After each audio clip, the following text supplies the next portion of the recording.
That smartphone in your hand has given you more power than any human in history, but that power isn't for you. Maybe you already know that your phone shapes how you eat and how you sleep, how you socialize, how you speak, and even think. I remember a time when people could just live their lives, but we can't really do that anymore. Maybe we had a phone and it made calls, and with a little bit of effort, we could send texts too. And then we got the first smartphone and we could make calls and send texts and listen to music on it. And we'd look up things when we needed to.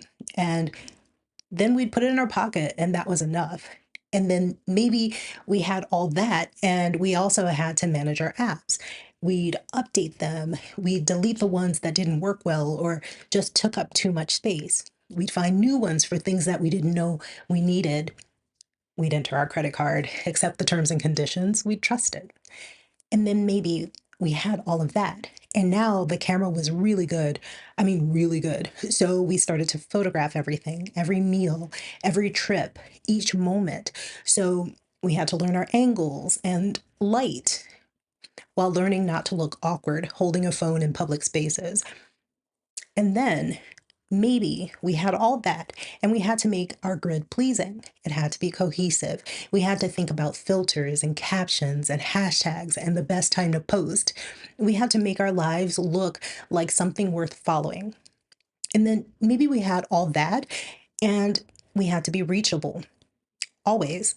Those things became a statement. Leaving someone on red became an answer, and we had to be available to explain why we weren't available. And then maybe we had all that and we had to document things as they happened. We had to think about the story while being a part of it. We started experiencing things through the screen because if not, it felt like it hadn't happened at all. And then maybe we had all of that and the photos had to be better, blurry backgrounds, perfect exposure. We started retaking photos that used to make the cut. We started noticing our own faces differently. Some of us downloaded apps to improve what we saw.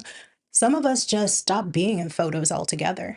And then maybe we had all of that, and the phone became our office, our classroom, our social lives, our therapist, our gyms.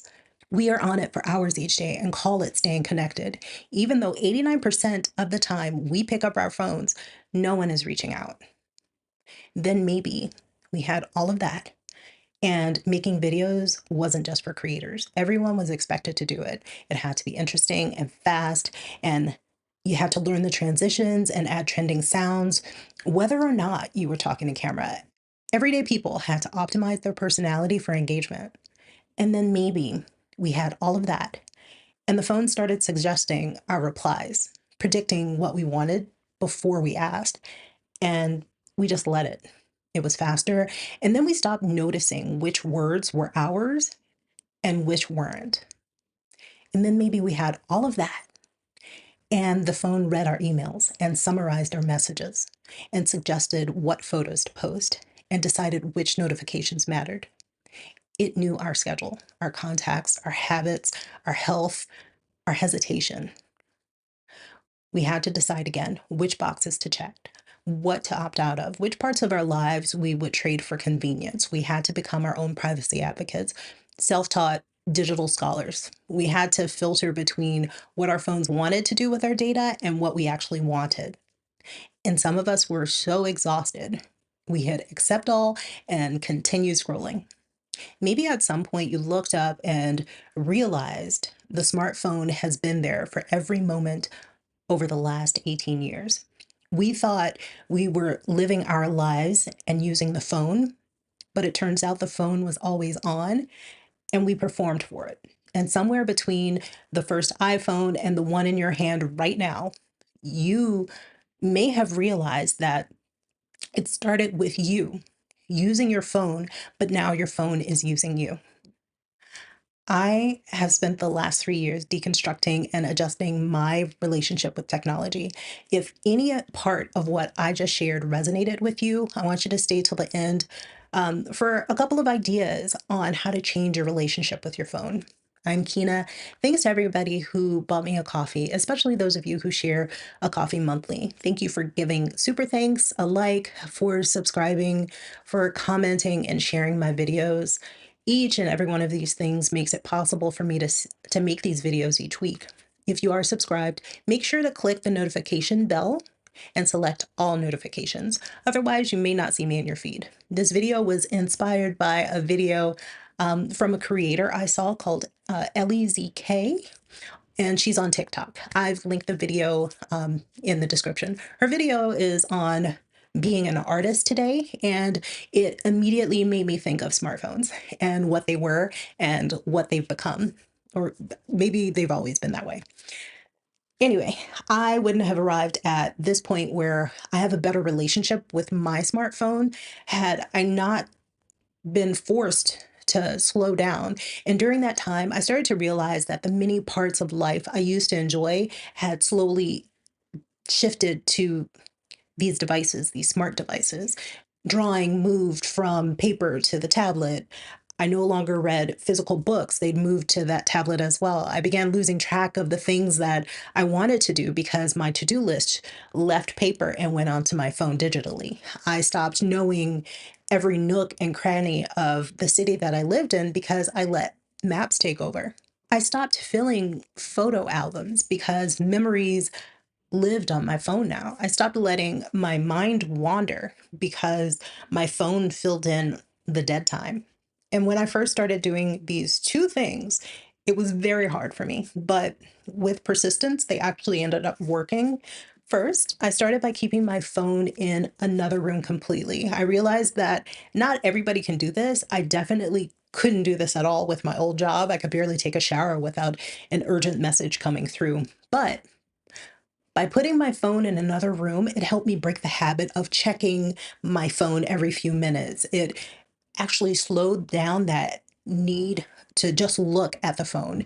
And now I'm at a point that I don't check my phone unless it actually rings, and sometimes even forget to turn on the ringer altogether. What I do now is I check my phone at set times, and that way I check my phone with intention instead of just to fill space. Turning off social media notifications is a big one for this step because notifications are really just the app asking you to open it.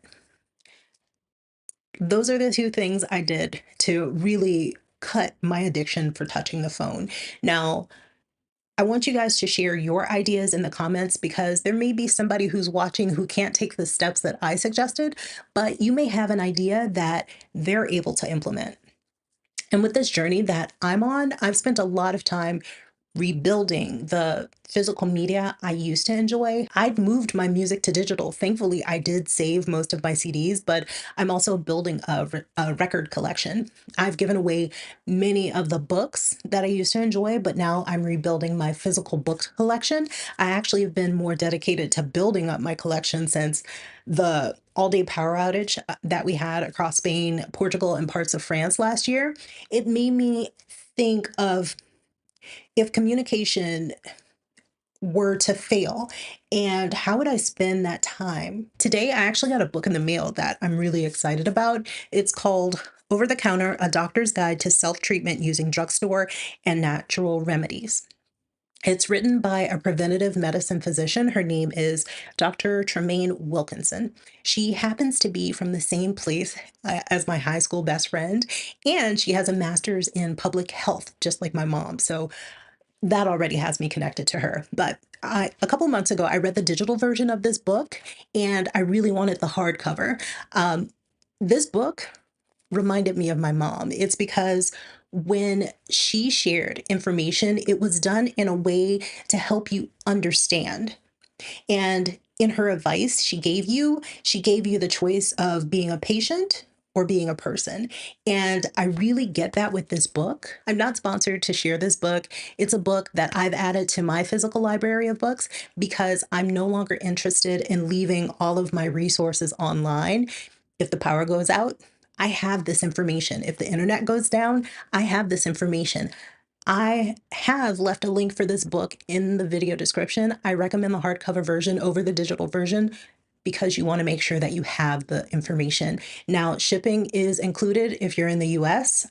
I must say that I really saw the battle between the US and the EU when I received this book today, because the tariff for the book The tax that they put on the book cost more than the actual book. It was astounding. But if you're in the US, this is a really great resource for you. And if you want to support the author and you're across the world, it will get shipped through the US Postal Service. The tariff on this book was 100% and I had to pay it in cash, but I have the hardcover, so I'm really happy now.